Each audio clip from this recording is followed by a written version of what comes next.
Hello again, and welcome back to Illegally Cited. This is Jesse, and I am back for another channel update and kind of random topic video.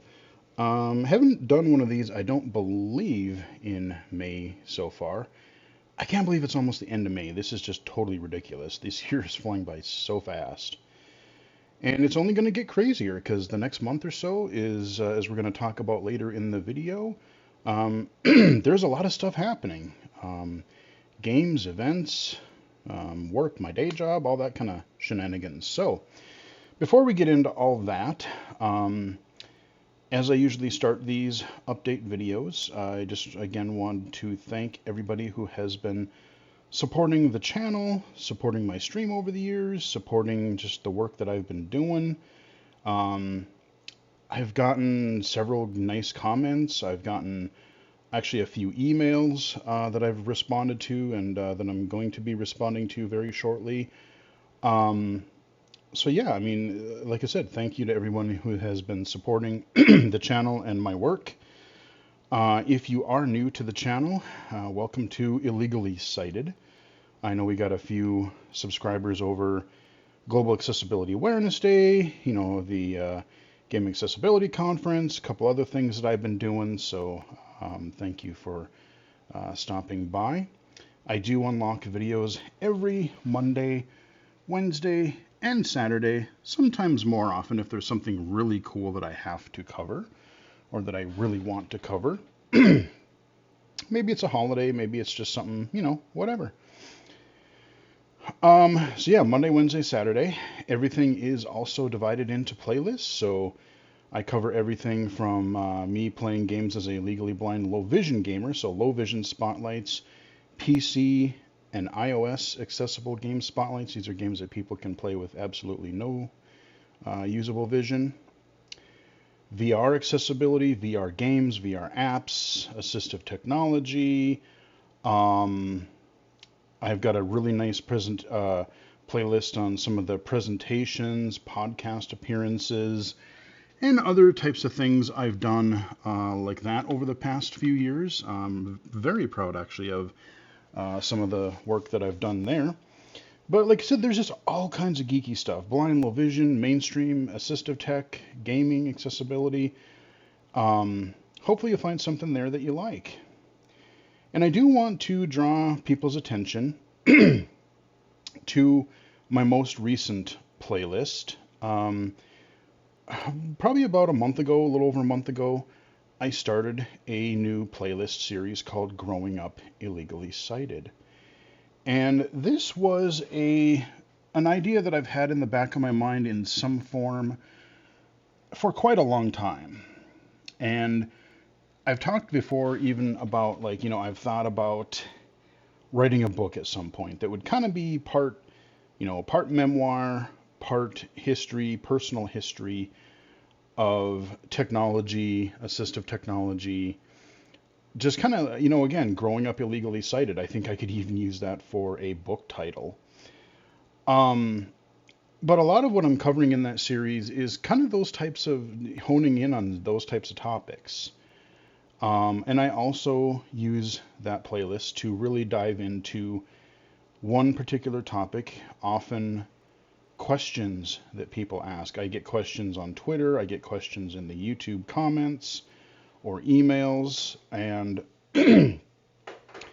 I've kind of answered them in update videos or other content before, but now I feel like I have a more centralized place that really makes sense for those videos to appear. So if you have common questions like how do I get into assistive technology? How do I get into training? How do you get into YouTube? If you have questions about me, like what is my vision like? How did I get into gaming or accessibility or any number of things? Those types of questions you'll find there, as well as, like I said, just diving into a lot of specific topics. Like I've talked about how I get into the more professional side of, educational and employment side of, like, how do I get into be an assistive technology specialist or an AT trainer? How do I get into doing the YouTube stuff or advocacy and consulting? In the next few weeks, I've got a few videos that are just on my experiences going through grade school, high school, college, looking for work. Um, and believe me, as someone with a disability, whether you're totally blind, low vision, or have some other disability, yeah, yes, the ADA, the Americans with Disabilities Act, and other things have helped to some degree, but it's still often one heck of a challenge. And so I hope people do watch this series. I, to be honest with you, I was kind of hoping that series, the Growing Up Illegally Sighted, I have to admit, I was kind of hoping that it would take off more than it did. Um, I mean, it's getting okay views, but especially with the people with people answering or asking questions and really liking to know these types of things, I was kind of thinking that it maybe would that playlist might do a little bit better. So, like I said, if you haven't checked it out, give it a shot. I hope you like it. If you have any other questions or topic ideas for that type of playlist once you've watched a little bit of it, definitely just leave a comment in one of the videos, one of the videos of that playlist, or here or whatever. But I will try to, I will definitely make that a consideration for future topics in that playlist. Aside from that, like I said, it's been a really kind of fun time recently making videos. A couple months ago I did the Diablo 4 open beta accessibility. Got a lot of positive feedback on that. Not just looking at the accessibility, but really how do I do the work? How do I play the game, I take notes, I brainstorm ideas, and then I try to write that in some coherent form so that I can pass it along to the developer. Um, yeah, I don't know. I don't know. Maybe I'll even add that to another playlist. Like, it's not Growing Up Illegally Sighted, um, but it really does tie into that. I'll have to think about it. But we had that video. We've had several accessible iOS games. We've got a PC accessible game or two. We've got like The Last of Us Part 1, which I think has finally been, optimized a little bit better. You're still going to need a pretty substantial machine to run the thing, but I think it's in a far better place than what it was at launch. I finished it. Kind of want to play it again, but I have too many other things on my plate. So we've had that. We've had the Microsoft event. They announced some stuff. Like I said, we got some news on Forza, the next Forza, which is going to be not the open world Forza Horizon, but more of your closed circuit racing, which that's perfectly fine. And actually, I really kind of like those types of racing games because then I don't have to figure out where the heck I'm supposed to go.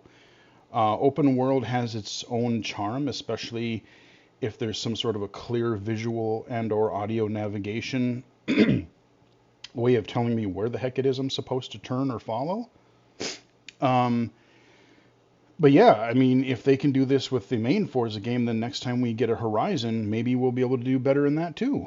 So yeah, I'm very much looking forward to reading more about, or I'm learning and reading more about it, and especially trying it later this year. So that'll be fun. In the last week or two, very excited, actually. I've been, like I said, I've covered Doom in many, many forms on the channel. And trust me, we're not done yet because I'm not getting sick of Doom. I love Doom. There are so many mods and crazy things you can do with it. I've already got another video recorded of something else that's pretty cool. But in the beginning of May, we had the Toby Accessibility Mod, version 6.0. I did a quick video on that, so if you have not checked out the Toby Accessibility Mod for Doom and Doom 2, please check it out, support the developer, because shout out to Mr. Allen D1. He did a hell of a job, and his team did a heck of a job really making this thing work. Like it's a lot more intuitive. There's a lot more kind of features to help you.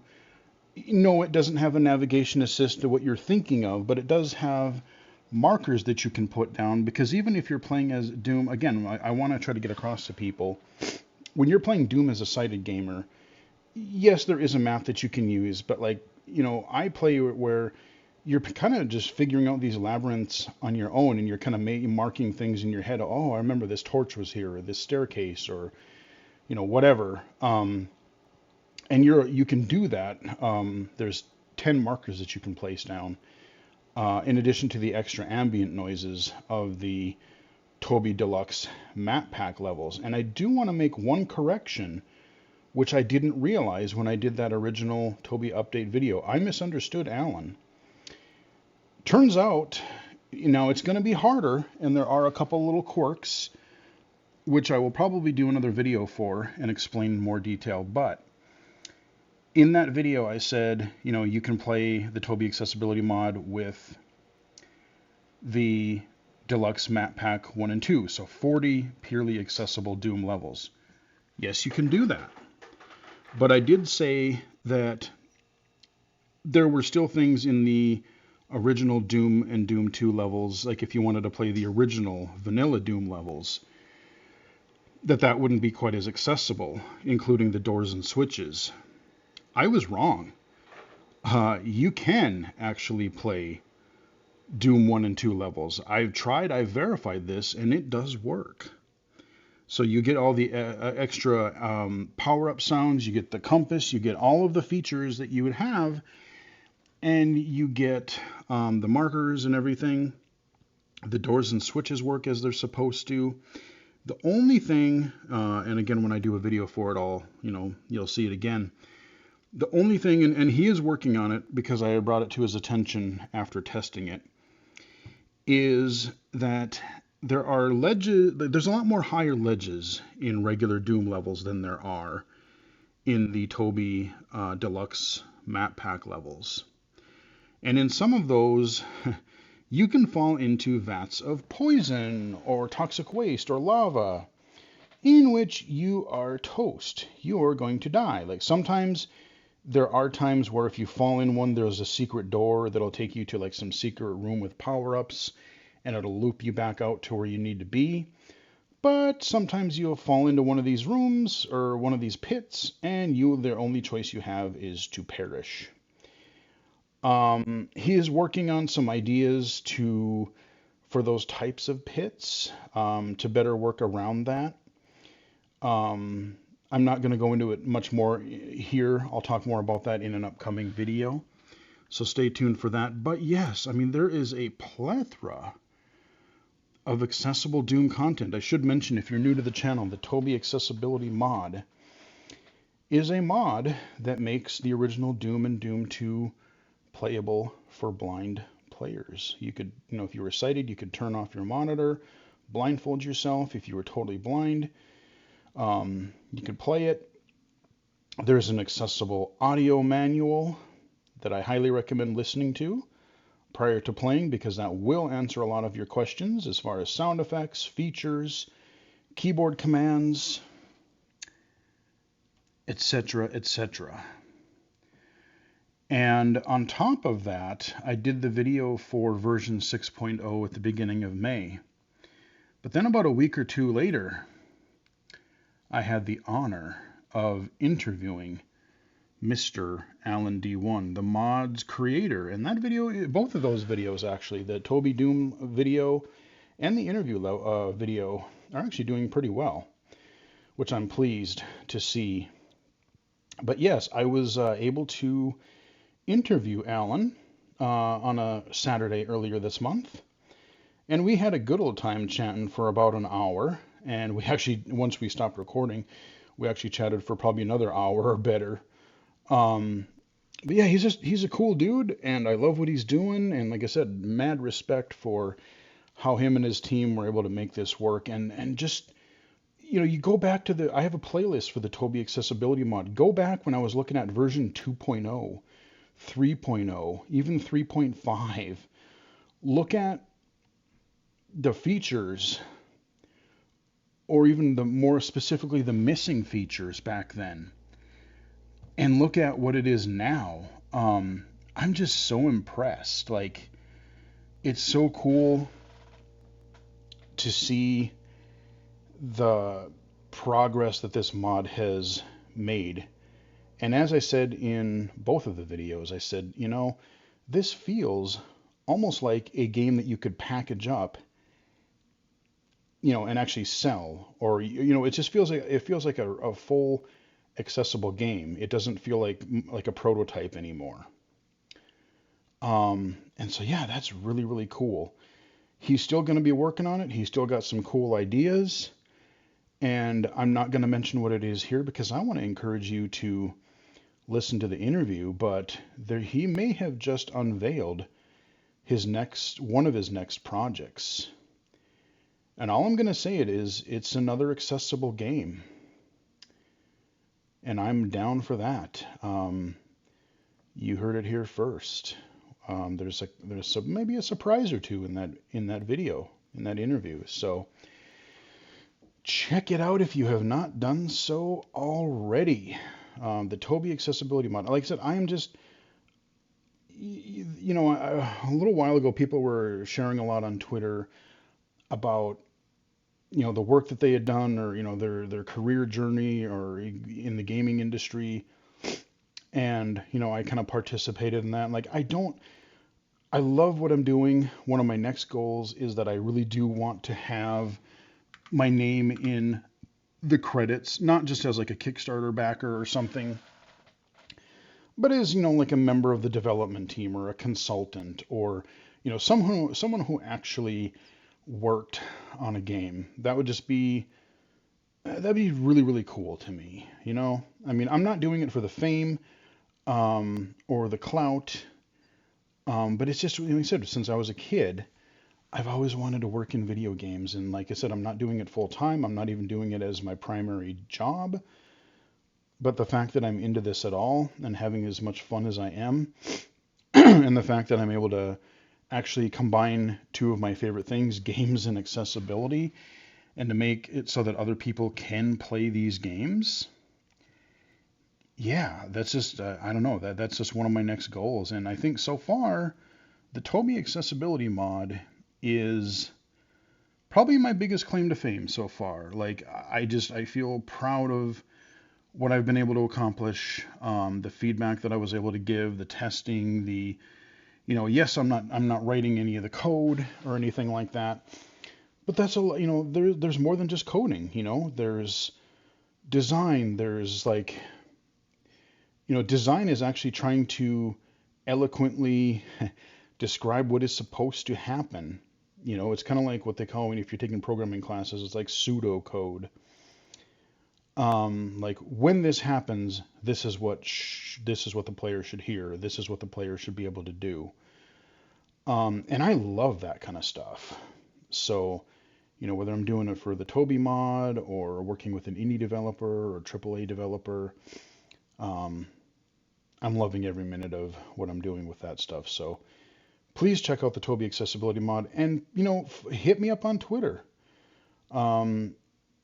If you are going to play the game for yourself, if you do a video of the Toby mod 6.0, if you stream it, I don't care, like, if you're sighted and you want to try it as a blindfold challenge, please do. I highly encourage that. I think both Alan and I want that. We both want to see people, because, people who are sighted, they rely so heavily on their sight that it's like they kind of just forget about all of their other senses. It's like 95% sight, and if you're lucky, maybe we'll throw those other four senses in there and kind of make use of them. But you take that away, you take that 95% away, and especially someone, who is legally blind, or knows how to, play audio games, or do some tasks tactily or audibly. Um, it gives me endless amusement to watch sighted people try to do things without their vision. Um, yes, I admit I get some sort of a sick satisfaction of torturing sighted people by taking away their vision. It does amuse me to some extent. So if you are a sighted Doom player and you want to try it, Sightless Challenge with the Toby mod, let me know. I will definitely try to tune in or at least watch the archive or share it. And of course, if you are a blind player, blind or visually impaired player, let me know if you do a video. Let me know if you do a stream. I'd love to see more people sharing the game, promoting it, and playing it, enjoying it. And Mr. Alan D1 says the same. So that's where we are currently. You know, I've got a couple. I just did an app video the other day, yesterday. I had another growing up illegally sighted video. Yeah, so it's been pretty active. And as I said, things are not going to be slowing down anytime soon because in the next month we have events galore. I totally even forgot until I was listening to a podcast this morning. I believe it's this coming week even. Microsoft Build is happening, so sometimes they may have announcements or accessibility feature announcements or updates there. So that's always interesting because I really like what Windows 11 is doing. I really like what Xbox is doing for some of their accessibility stuff. So we'll see if anything happens through that. Then the week of May 5th, we're going to have WWDC. And, you know, we've already heard, we had Global Accessibility Awareness Day earlier this week. And we already heard about some accessibility updates coming to things like iOS 17.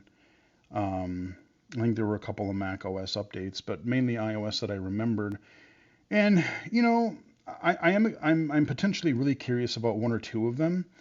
The one feature that I'm really curious about is, I forget exactly what it's called, but it's like point to speak or something like that, where, you know, it's like you point your camera, you open the magnifier app and you point the camera at, let's say, your stove dial or a microwave, you know, like a touch pad on your microwave. And when you point at like a button, it'll tell you what button you're pointing at. Even for me as a low vision user, I'm not going to lie, that actually sounds really helpful. So I'm interested in the accessibility updates. However, as much as I'm curious and as much as I do want to see a couple features here and there, like so many people, what I really want is for Apple to just take a step back and fix some damn bugs, long-standing bugs. The voiceover focus issue that's been in iOS for what, 4 to 6 versions at least by now, that still hasn't been fixed.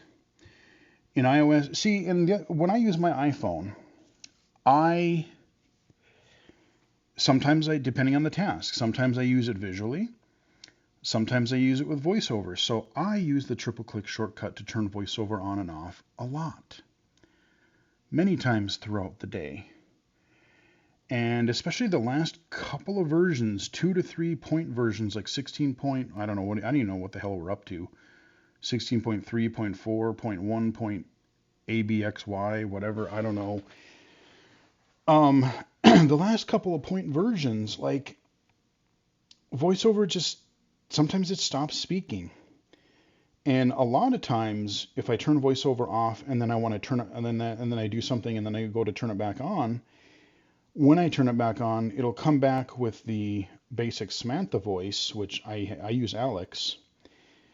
And when it does that, it kind of just freezes for a while, and then I have to wait until it responds, or I have to try to turn voiceover off and then back on again. So there's a lot of stuff where just voiceover has really kind of become like unresponsive in some ways, and when you start it up, it acts squirrely for a little while.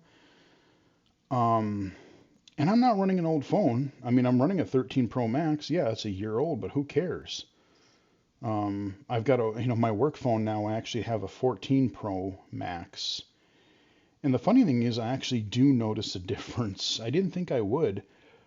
But even going from the 13 Pro Max to the 14 Pro Max, I do notice a little bit of better performance, especially with using VoiceOver. I'm hoping for my personal phone, I'm hoping that I can get another year out of my current phone because I really like it overall. But what I really want is, you know, in the accessibility community, everybody has been complaining about kind of some of their accessibility regressing lately. But I've even seen in some mainstream tech websites and podcasts to where they're like, yeah, there's some bugs here, and I really wish Apple would kind of step back and fix them. So, sure, put out a couple more features here and there, but for the love of God, please step back. I know fixes don't sell features, but at this point fixes doesn't sell. That's what they always say. Well, you got to have features because that's otherwise it won't sell the new product. At this point I beg to differ because so many people are getting, not just Apple, but people are getting fed up with technology and everything being released half-ass, released broken, buggy, unfinished. You know what? An actual stable product? I know there's going to be bugs. There's always going to be some bugs.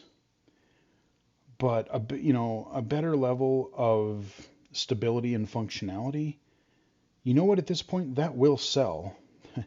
That will sell big time because, like I said, people are getting really tired of tech companies just like, yeah, release it now, we'll fix it later.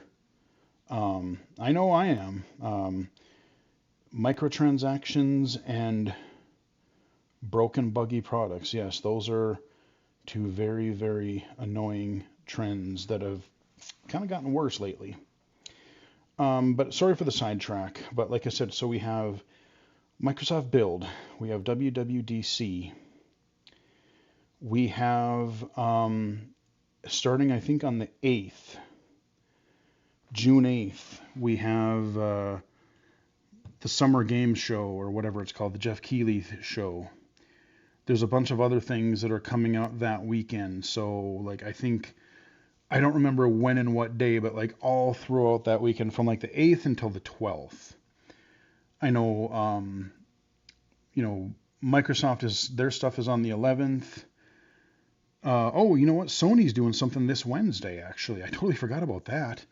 So, yeah, Sony's got a state of play, like an hour-long state of play this week. So maybe that's kind of their non-E3 thing. So, yeah, that's coming out this week. Forgot about that.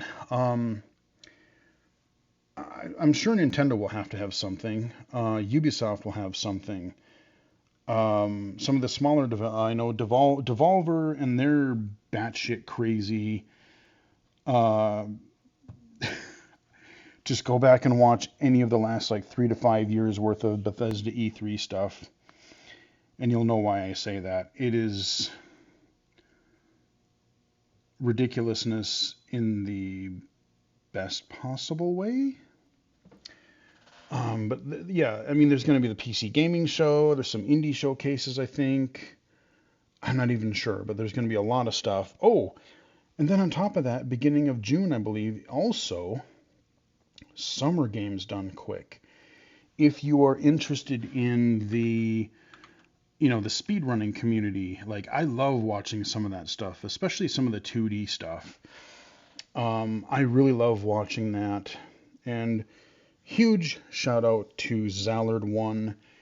One of my favorite sets of runs over the years has been all the Punch Out runs. Mike Tyson's Punch Out, Super Punch Out, Wii Punch Out. I saw on Twitter a couple of weeks ago now that I follow him on Twitter, and he ended up having a stroke Thankfully, he is recovering. I hope he's doing well. But I've really enjoyed watching his stuff. I mean, if you watch any, he's played so many of these blindfolded punch-out runs. Him and Zallard 1 and Sinister 1 have just done just stupid, really ridiculous, seemingly impossible, just punch-out runs of all kinds. So I really am pulling for him. I hope he's doing a lot better. But yeah, so Summer Games done quick. Good Lord, when the hell am I going to find time to watch that? Okay. So then we have like I said, about a week's worth or so of gaming events. I don't know if I'm going to be able to stream any of them. You know, some of the logistics of, well, am I going to have time or will I be able to stream? But then also, am I going to be allowed to? Because some of the restreaming and restrictions, and sometimes, you know, with all this stuff and copyright and just everything, you know, unless you're part of the in crowd, where rules don't apply or whatever, I just don't want to fight with that. So I'm probably just going to do some maybe video recaps or kind of the way I used to. It's like, oh, E3 day one, let me do a video with some thoughts and a few things. We'll see. But I'm sure I'm going to be talking about it in some fashion. I'm sure I'm going to be doing videos at the very least. Will I stream? I don't know. Will I stream? The other thing is when I talk to Mr. Allen D1, he's like, hey, when are you going to stream Toby again? So even though I've largely taken a hiatus, maybe at some point I will schedule a time so that he can join the chat again. And we'll see with all these new features in the mod if I can navigate more confidently around these levels again. So, you know, whenever I can find time, maybe I'll do that sometime in the near future. Again, follow me on Twitter at BGFH79, and I will try to announce ahead of time so people can pop into that if I do. So yeah, things are going to be very busy. I mean, that's just the events. We have games too. We have Warhammer 40k Bolt Gun this week. We have the Lego 2K Drive, which just came out this past week, which I haven't even tried yet. But that looks kind of fun. There was another, Hrot or HROT. I did an early access video for it. The full game for that is out now. This retro first-person shooter. It's kind of got a dusk vibe to it, but a lot more kind of a lot more. I don't want to say black and white, but it's really a lot of gray and brown kind of stuff. But it's got a really neat atmosphere and aesthetic to it. I'd like to play that. We have Diablo 4 in early June. I think that's the same week. Good God, that's the same week as WWDC and the start of all the summer stuff. Jeebus. We have Street Fighter 6. I'm very curious to see how that's going to go. They do have a lot of accessibility features for when you're actually fighting, and I very, very much appreciate that for blind and low vision players. I don't know if they're going to have text-to-speech, though, for the menus and UI, and that if they don't, I'm not going to lie, that's really going to kind of bum me out, because I played the demo, and both on the PS5 and on the PC, and there's a lot of text. Like, they're doing so much stuff with, like, tutorials, training modes, the world tour. Yes, you get some spoken dialogue. They're kind of doing a Nintendo where they'll give you voice acting for like a major cutscene, but then when you go into the game, which is this little kind of walking around freely of this city environment, when you're walking around, all of the characters just speak in text. And the text is small, the contrast is not really good. So a lot of the things like, the new Legend of Zelda game that came out also recently that I haven't even touched yet, I'm kind of frustrated because, so many games are starting to implement text to speech, and so now the games aren't featuring it. We're kind of getting spoiled. Now I'm like, well, if it doesn't have it, I'm not as likely to try it. So I'm curious to see what's going to happen. Personally, at launch, at the very least, I have a sneaking suspicion we're not getting text to speech in Street Fighter 6. I would love to be wrong.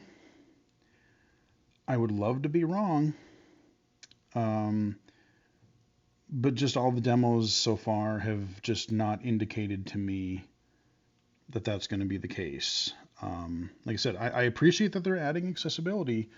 They are thinking about it during the actual fights, which is important. But, like I said, I want to be able to take advantage of, especially they're trying to make it more approachable to, casual players, new players. Maybe I want to really get good, better and learn characters and learn moves and when to do them and why you should do them. And, those are types of things that it sounds like they're going to be putting in, tutorials and training. I want to be able to take advantage of those same things. But if that's all going to be just via text, that's not going to be as accessible to me, and it's definitely not going to be accessible to people with no usable vision. So we shall see.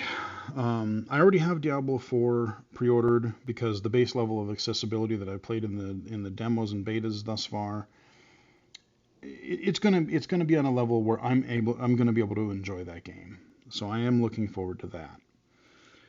Like I said, we've had the Zelda game, Tears of the Kingdom, and here's the thing about Zelda. So I will try it when I get a chance. And there's a lot of things that appeal to me. The one thing that I really have to respect for Nintendo, I haven't even played it yet, but even just the footage that I've seen and what I've heard people talking about it, what I really admire about this game is the Switch came out in 2017. And the system was kind of underpowered when it came out. And yes, there's a little bit of slowdown from what I hear in Tears of the Kingdom, just like there was Breath of the Wild. But the fact that that game can even run as well as it does, with as many gameplay features and systems as it has, and is not a broken, buggy mess, is kind of incredible. The whole thing, the creativity of Tears of the Kingdom. If you haven't been following it, they're taking everything from Breath of the Wild and just making it kind of bigger and better. The world is bigger. There's more pieces to it. Yes, you're going the same Hyrule, but it's changed a lot. And there's like a sky world and an underground area that's just simply huge. But it's all the systems, like being able to kind of merge everything together. Like, I can combine this weapon with this object and it'll do some effect. And, you can combine anything with anything pretty much. You have this ultra hand where you can basically take things from the environment and piece them together to make like Rube Goldberg machines, vehicles, contraptions. It's like, oh, I want to make a raft across this this lake, or I want to make this car. I want to make this hovering flying machine. The fact that like and these are like physicsy things. These are things that like your big old PS5, Xbox Series games don't even do.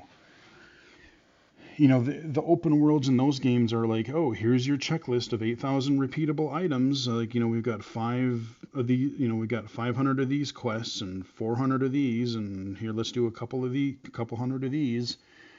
Rinse and repeat. It's really interesting that like everything that I've heard so far, Nintendo has kind of gotten around a lot of that. And like I said, to me, the fact that it has all these systems, these gameplay mechanics and systems in it, and the fact that it's not a broken, buggy mess. The game is doing so much on old hardware, and yet you get these games that, the AAA games from the rest of the industry that are like, look at all the pretty colors, look at all the graphics and the open world and the graphics and the graphics. And that's really what they focus on. Oh, and the microtransactions and the microtransactions and the monetization and the monetization. Yeah, I know. I'm a bit cynical right now, but in a way, that's sort of what it feels like. There's so many like all these things. How many PC ports lately have been just jank or broken? Lately, and so like I have to give Nintendo some respect for releasing such a crazy complex game that runs as well as it does on the hardware that it does when everyone else is so focused on just the graphics and not even the performance. Like I said, it's graphics and monetization. I mean, don't get me wrong, there are some great games on the other platforms too, but um, I do have to give Nintendo respect for that. That being said, Zelda, as much as I'm kind of looking forward to playing it, one of the reasons I haven't started it yet is because I could have. Again, there's no accessibility features really in it at all. And out of the videos and screenshots that I've seen, I mean, you're cooking, you're crafting, you're in the middle of battle, and I need to find this item and combine it with that item really quickly. There's just so much in that game that would help so much if they had any form of accessibility, any form of text to speech, especially text to speech. To be able to go through my grids and grids of inventory screens, my foods, my weapons, my items, my skills. And then, just like, what game was it that I was just mentioning? Street Fighter 6, just like that. There are spoken cutscenes in Zelda, but once you're out of those, Nintendo has gone back to the whole let's do everything in text and their grunts. You'll get a gasp or you'll get a grunting sound, and then it's just text. I mean, okay, if you don't want to have Link talk, that's fine. But to me, that just feels so outdated in a way. Because it just seems, to me, it just seems really, it kind of takes you out of the immersion. You get some character that's like swaying back and forth, and making grunting noises while you read the text. I mean, I don't like that anymore. Like, yeah, I get why they did that in the 16-bit and even the 64 days. Even Wind Waker, it kind of had its charm. But both from an immersion and an accessibility point of view, I think that both of them, that's the kind of some of the area that I wish, if you already are putting voice acting in, so just go all the way. Pretty much every other game does. It's not like you don't have the money to do it. I mean, they're swimming in money, so it's not like they can't afford to do it. If you see me switching every once in a while here, I'm just making sure my OBS is running because I've been having some weird issues with that lately. So we're making sure that this stays running. But yeah, so Zelda, I will try it out soon, and I'm sure I'll give some impressions at some point here. There's a lot of things, like I said, mechanically, gameplay wise, that are just fascinating to me. And I like the look of the game. I don't have a problem with that at all. I'm still not particularly fond of the, oh, let's break our weapon after a couple of swings. But supposedly they've made that a little bit better with the whole merge or combination system where you combine weapons with other items and it makes them stronger, more durable. So we'll see. Um, those are just a few. Oh, Trepang 2 is in June as well. Holy dear God in heaven. And that one I mean, you've seen me play the demos and betas of that. Um, I'm 100% on board with Trepang 2. I think that's like a mid to late June ordeal. So I am absolutely looking forward to that.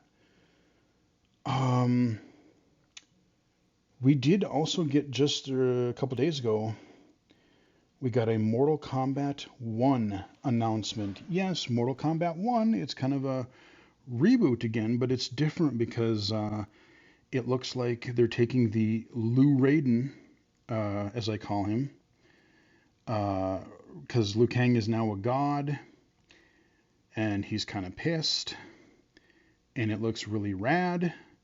We really didn't get to see any gameplay during the unveil trailer, but we saw some pretty meaty, gore-tastic goodness and some story. And that is coming out in September. And you can pre-order it now. And I guess if you really want to pay $250, you can get a Liu Kang statue, which if it wasn't so expensive, if it were like $150, I probably would. But I just can't see. I mean, I love Liu Kang. Liu Kang is one of my favorite. Like Liu Kang and Raiden are probably my favorite characters. Liu Kang's probably.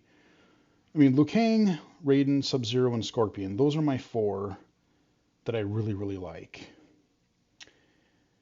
And yeah, that statue of Liu Kang would be good, but I just don't know that I want to spend $250. I'll probably pick up the Steam version. If you pre-order, I think you can get into a beta in August, and then there's a couple day exclusive launch window. Like you get it a few days early if you pre-order. So I know we're probably going to get some actual gameplay footage one of these summer gaming events next month.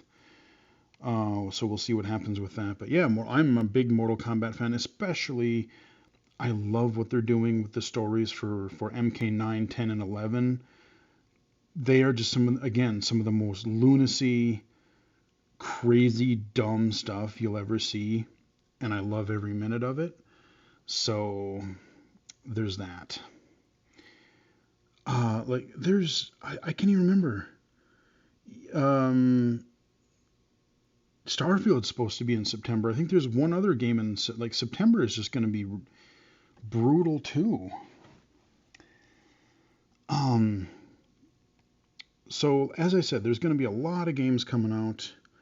I don't know how many of them are going to be blind accessible. Like I said, I know to some extent Diablo 4 will be. I don't know if they're going to have a navigation system in at launch, unfortunately. But I know there are some blind players that are still having a bit of success with it. And hopefully Blizzard will add more post-launch. Forza is going to be one to look forward to. I'm very curious to see what we're going to get on Sony side. I mean, I know Spider-Man is supposed to come out later this year. Spider-Man 2, that might have additional accessibility. We'll see. We'll see if because Microsoft has to dig itself out of the hole that is dug in with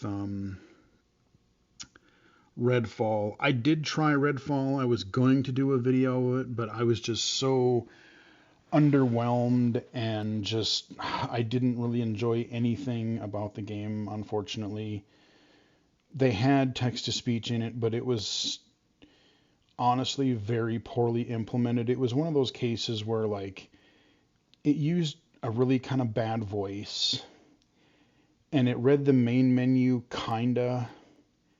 it kinda read some of the settings menu, but nothing, like it didn't read anything in game like your skill tree, your inventory, any of that. Like if you picked up a piece of paper like in the environment and you picked it up and looked at it, it read that, which was nice. But there, especially that being like a looter first person shooter, a looter shooter, kind of like Borderlands. Um, it just, nothing really was clicking with me, and I have so many better things to do. I didn't even think it was really worth covering right now. If they add more to it later, I might return to it and do a video. But if you have Game Pass, try it out. But there's not a lot of accessibility to it, honestly. And the game itself is kind of. I was looking forward to it too because the idea of it sounded really interesting. But it really did kind of fall flat. So I really, especially since I bought that Series S late last year or early this year, whenever the heck it was, I really hope that they do something to impress me, to impress us, and especially with accessibility. I really hope they announce some cool stuff next month because they're struggling right now. I mean, they're in this whole thing of, oh, poor me, our Activision thing isn't going through right now. We're trying to make ourselves look as miserable as possible so we can get that merger to go through. But with all again, I've said this before, with all the companies that you guys have purchased over the last 5-6 years, you gotta start putting out the games.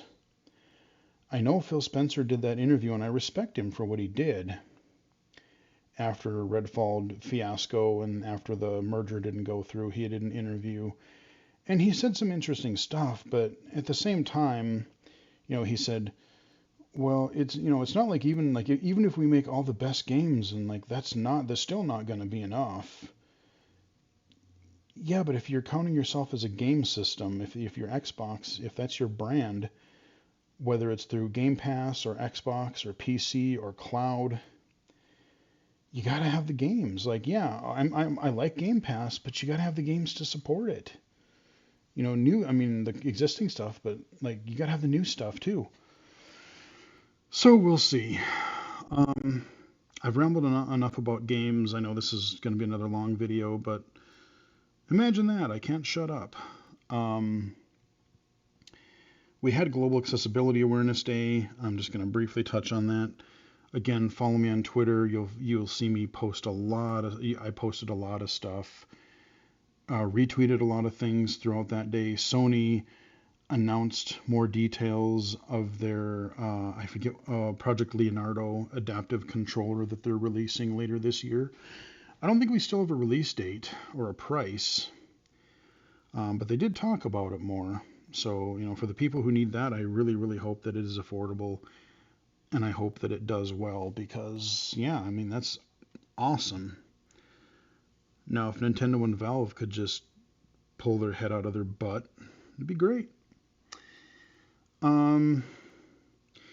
Before I go into my last topic, I do briefly want to mention I retweeted this, or I posted about it, I think it was early this week. AppleViz did a fantastic podcast there's an app called Be My Eyes. And remember earlier in another video I talked about how AI is going to help blindness tools with things like the Envision glasses, the Envision app, and Be My Eyes. I have not, unfortunately, gotten into the beta. I requested beta access, and I really, really do hope I get in. But some people have gotten in, and one person did a podcast on AppleViz on the virtual assistant update coming hopefully in Q3 later this year for Be My Eyes. And boy howdy, if you have this is going to be huge for blind people. I'm telling you, this is going to be like seeing AI KNFB reader huge. And I don't feel I'm not trying to be, hyperbole. I'm not trying to exaggerate. I think this is going to be huge for people if it works half as well I mean, he was doing it, so obviously it works. So right now, you're using things like Voice Stream Scanner, Seeing AI, and Vision AI, and they do a lot of cool things. I really like them. But what's really cool about this AI stuff is think about it just for text only. Right now, when you take a picture of a paper and it just regurgitates everything back to you, you might get some headings in some cases. You might get a couple of little formatting things to make it easier. But you're going to get some garbage. You're going to get some whatever, and you're just going to have to read it straight through. And hopefully it interprets it well enough. Maybe there's rows or columns or things. But what's fascinating about these AI features coming to these apps and devices soon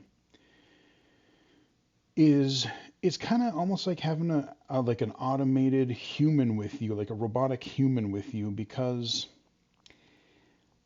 let's say you're in a restaurant and you don't like when you're in a restaurant and if you're with somebody sighted or you ask the waiter about the menu, they're not going to just start reading you the menu from front to back.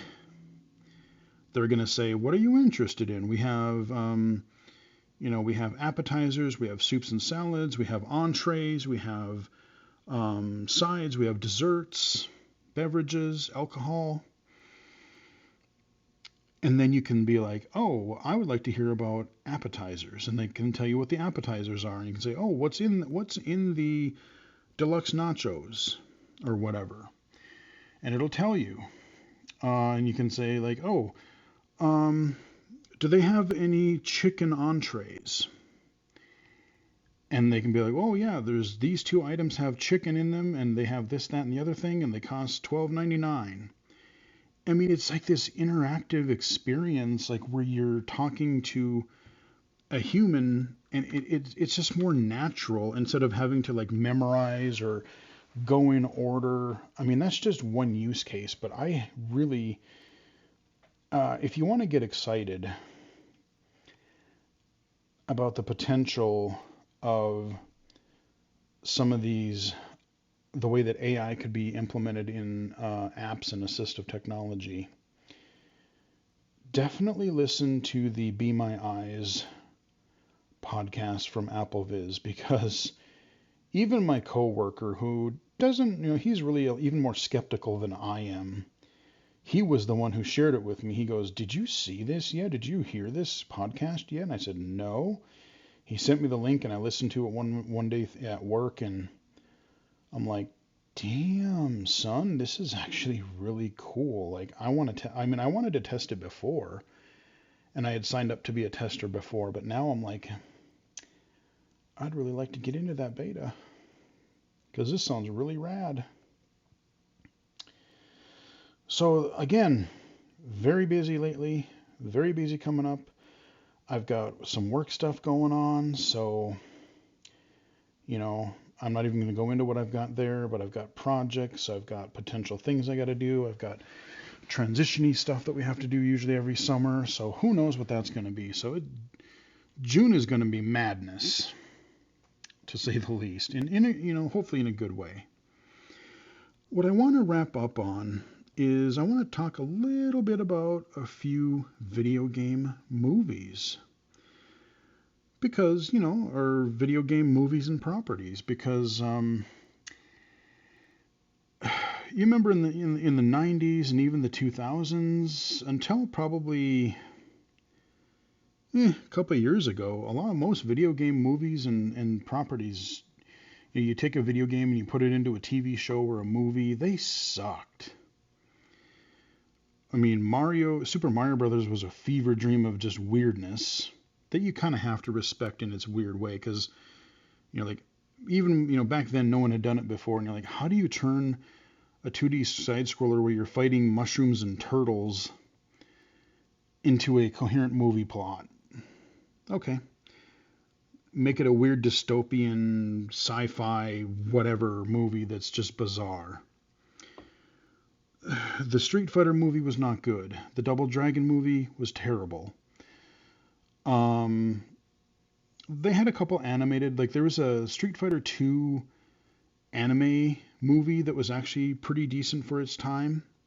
I remember that was one of the first ones that I actually watched that I liked. You had TV shows for, like, I used to watch the Super Mario Brothers Super Show.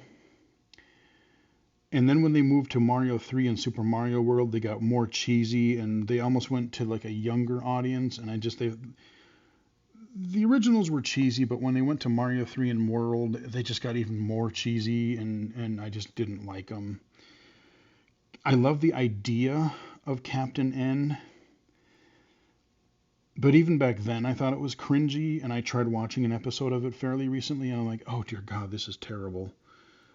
So they've tried, they had the Donkey Kong cartoon, which I don't think I've ever seen, but they've tried different things. They had the 2 or 3 different Sonic the Hedgehog cartoons. One I remember being just god awful. There was one that didn't seem terrible. But in the last couple of years, we've actually had some. It's kind of like when Spider-Man. Remember when the original Spider-Man movie came out in, what was it, 2001-ish? From then on, superhero movies were actually getting pretty good. Yeah, the Tim Burton Batman movies were okay. But I think that Spider-Man movies were things, and then the original Iron Man movie, and then the whole Marvel thing took off, Dark Knight and everything on DC side. I think we're getting to that point now where you're starting to have enough younger directors and people who actually care about the franchises instead of just suits wanting to just cash in and make money.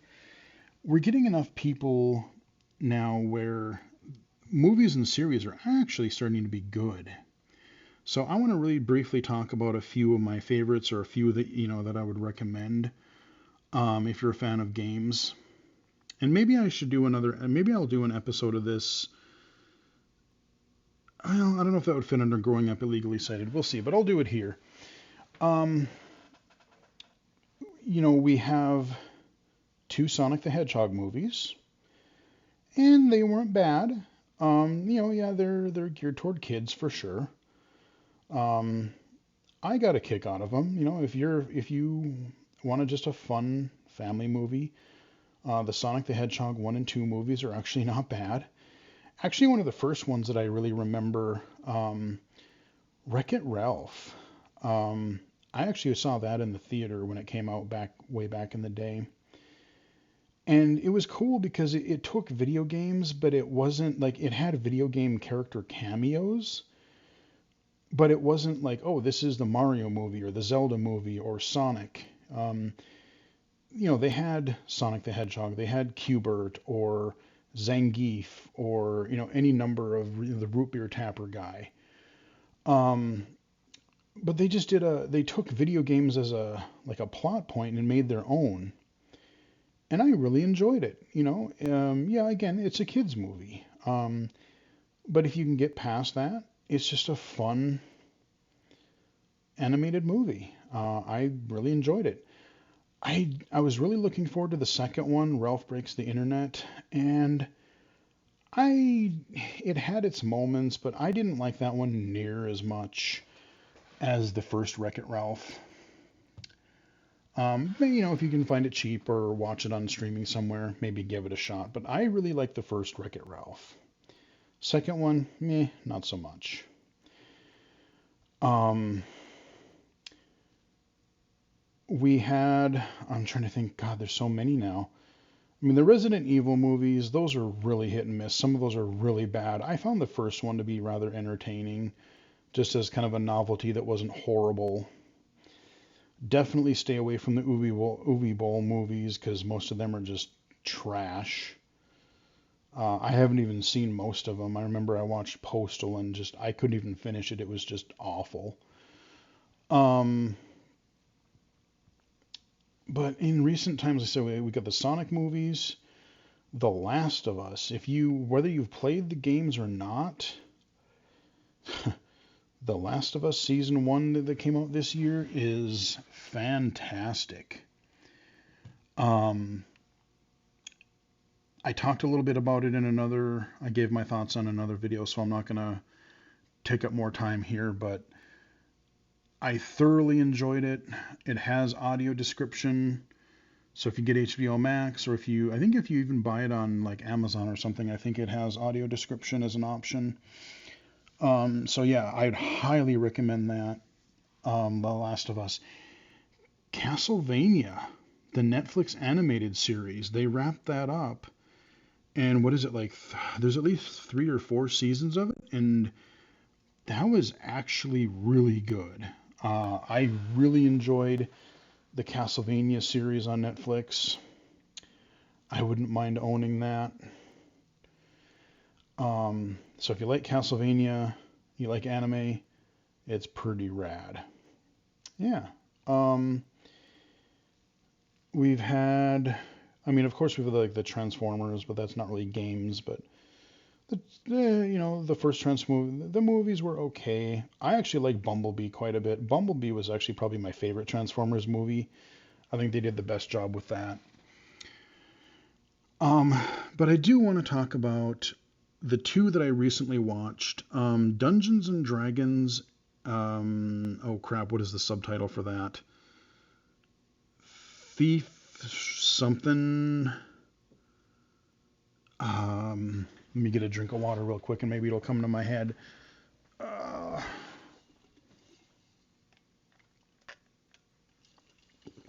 I don't know. Just look up Dungeons and Dragons on your streaming service of choice. You'll find it. It does have audio description, even on Amazon, because I bought it there. It's a fun movie. I'm not super like not by choice, but I'm not super into Double Dragon or not Double Dragon Dungeons and Dragons because I've just never had the people to play it with for the most part. But they told a fun story. I like the characters. I think I like the way they implemented like magic and the different character powers and um yeah, it was a fun movie. I quite enjoyed it, to be honest with you. Um, and I want to wrap up by just really giving my brief thoughts on the Super Mario Brothers movie because that has also come out on digital. It also has audio description if you need it. I bought it on Amazon, and overall, I really enjoyed it. I'm gonna say, and I will get into spoilers in a minute because I do want to talk about a few things. But before I do, I will say it's a good movie with a great movie trying to get out. It's a good movie that could have been great because the art style and presentation, the visuals and the audio, the soundtrack is fantastic. The camera angles, the action scenes are great. It's really the overall story. It seems like they wanted to cram so many things in and they wanted to keep it short for the attention span of kids or something.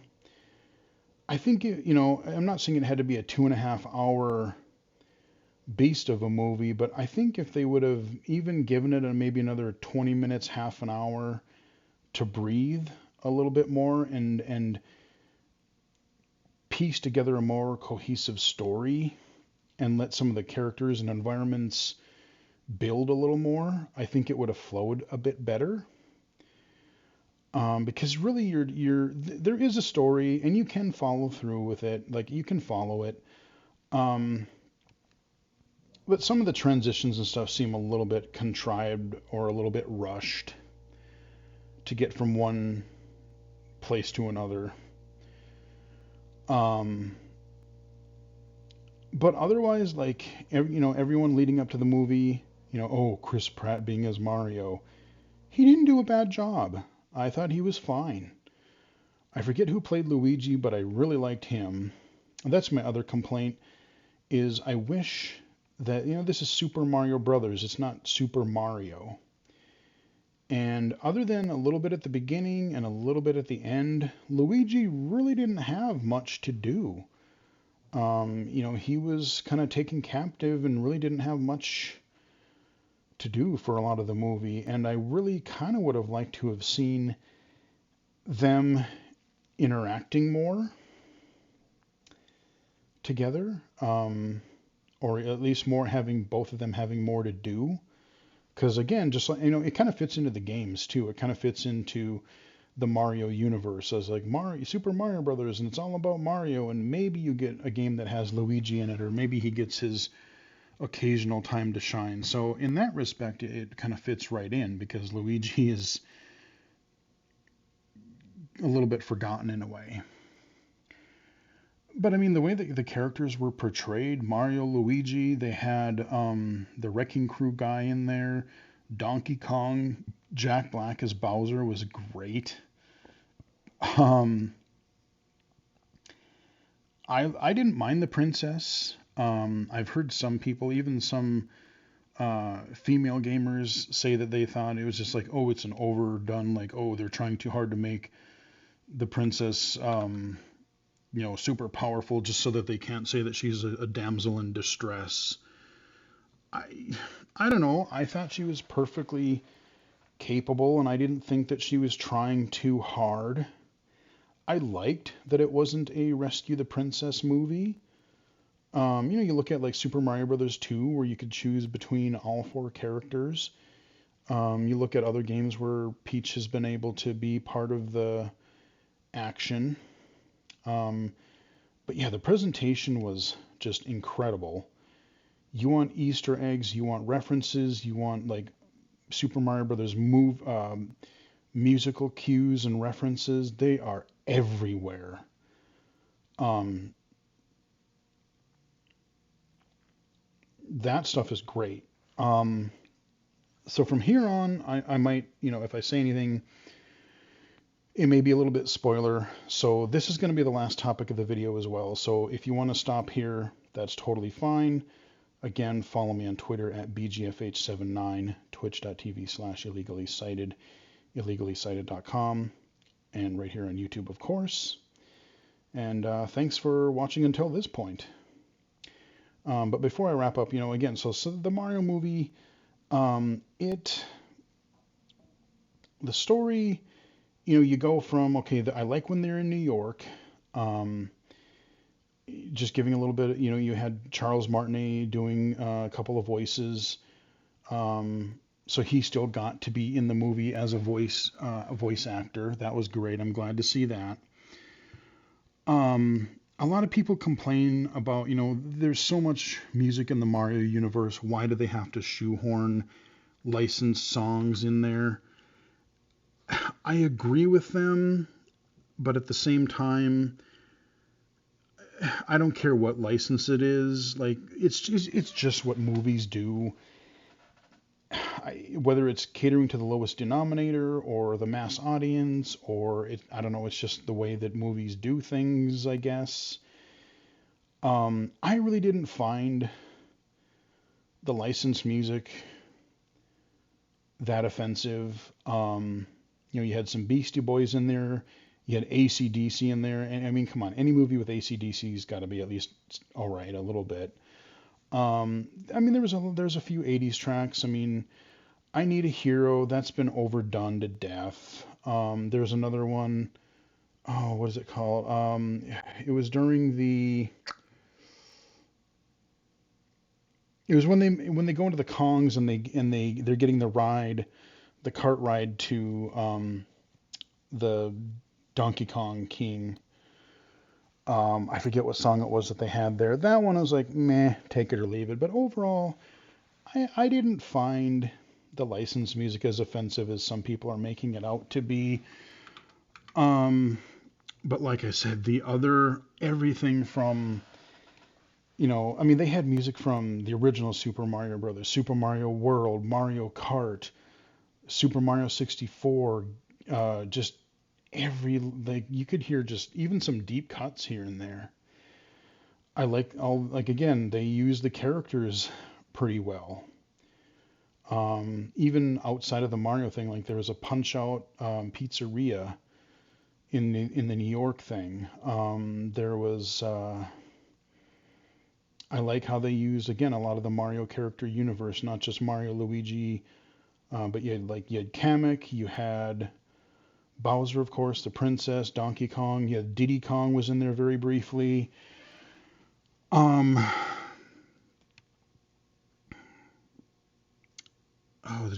there's so many. I mean, a lot of the side enemies, like they had like Cheep Cheeps and Bombs and Bullet Bills and um, I forget his name, the little blue star guy that was in it was in the cage with down with Luigi, and he's just this like just super like depressed, I don't know, goth little star character. He's like, the only way out is the sweet release of death. It's like that's a little grim for a kids movie, but he's always saying stuff like that, and some people hated that, but I thought it was kind of funny actually.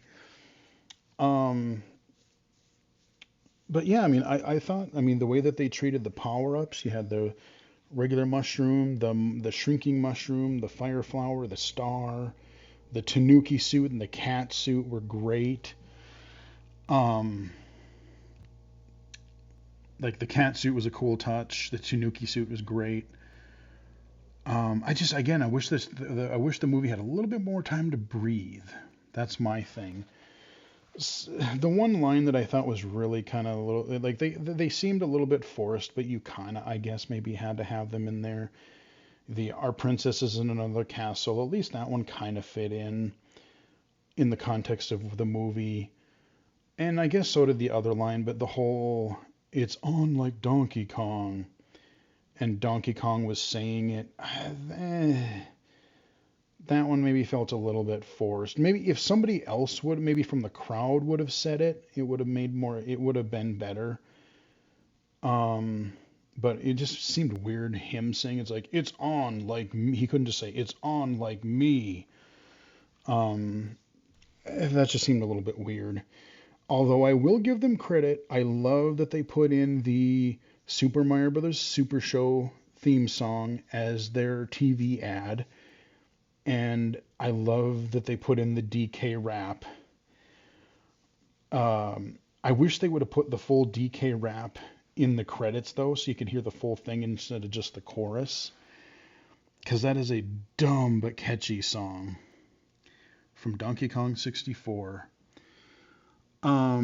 So I liked all. I mean, yeah, I mean the presentation, the characters, I didn't have a problem with that. I liked how they did like when they were building their Mario Karts, they took things right from like Mario Kart 8, where you were choosing your cart, your wheels, your glider. I mean, like I said, just really a lot of attention to detail. Um, the people who made the movie clearly knew what they were doing, and had respect for the source material. Like I said, the story could have been a little bit better, a little bit more fluid overall, but really not bad. Um, I think it's a fine kids movie, and if you go in just looking to have a good time, just turn your brain off, enjoy the great presentation, enjoy the great music. It's a good time, and I especially with the teaser at the end, the little Yoshi egg. Even they did the sound effect. Yahee! It's clear that I mean they as much money as they've raked in already. Of course they're gonna do a sequel, and I hope they do it even better the second time. They have loads of places they could go. They Peach even had a reference when they were at one of the nighttime scenes where she's talking about galaxies. So I took that as kind of a Mario Galaxy reference. There's endless things they could do there. And I like the fact that, it's not just, oh, Bowser wants to kidnap the princess. No, they took the Mario Odyssey theme of, no, Bowser's in love with the princess and he wants to marry her. And his little, just the way they got Jack Black to riff and do his kind of Tenacious D singing type of thing was kind of great. But I like that they pulled the Galaxy thing in, and I like his pickup line and just getting shot down by Peach. That was kind of great, actually. So that's cool that they put that sort of twist in there. Going forward, as well as this does, and as well as the new Zelda game is doing, of course, I could totally see Nintendo doing their, I'm just going to call it Nintendo Universe, just like the Marvel Cinematic Universe, because in this movie alone, you could do a few Super Mario Brothers sequels. You could do probably a Donkey Kong movie of some sort. You've got Diddy, Cranky, Donkey Kong. I saw Chunky Kong in the audience. You could do a movie in there probably. You could do any number of spin-off. You've got like Mario Kart and tennis and golf and whatever. If you really wanted to do something there, whatever. Of course, you could do a Zelda movie. I would really like to see. You could do probably something in the Star Fox universe. You could do Metroid. I would love to see a kind of a darker, like a teen. Whether it's, I don't know if I'd want to see it live action or if I'd want to see it animated. But I think animated could be really cool. But a Metroid movie would be really kind of cool. But what I really want to see, there was a scene right when they get into the Mushroom Kingdom where Mario and Luigi get separated. And there was a scene where Luigi is in this dark area. He's got his flashlight out and he's being chased and attacked by the Dry Bones Koopa Troopas. And just the way, I love the way that section looked. And him running around being scared with the flashlight, they absolutely, especially I love the way the voice actor for Luigi, they need to do a Luigi's Mansion movie. End of story. They need to do a Luigi's Mansion movie because with that, just keep the voice actor, use the same art style. You could easily do a Luigi's Mansion movie. I think it would be really cool. Kind of a Tim Burton style for kids. I would watch the hell out of that. That is the main conclusion that I came to after watching the Super Mario Brothers movie, is that we need a Luigi's Mansion movie because that would be sick. That would be great. But yeah. So that's kind of my thoughts on some game movies. And I forgot to also mention we have the Tetris movie as well, which definitely took more freedom and was a little bit of a different twist. I think I talked about it in an earlier video, but I would say it's worth watching. And I forget what service. Is it Paramount Plus or something, or Peacock? I don't remember what service it's on. But if you have the service, it's worth watching. It's not bad.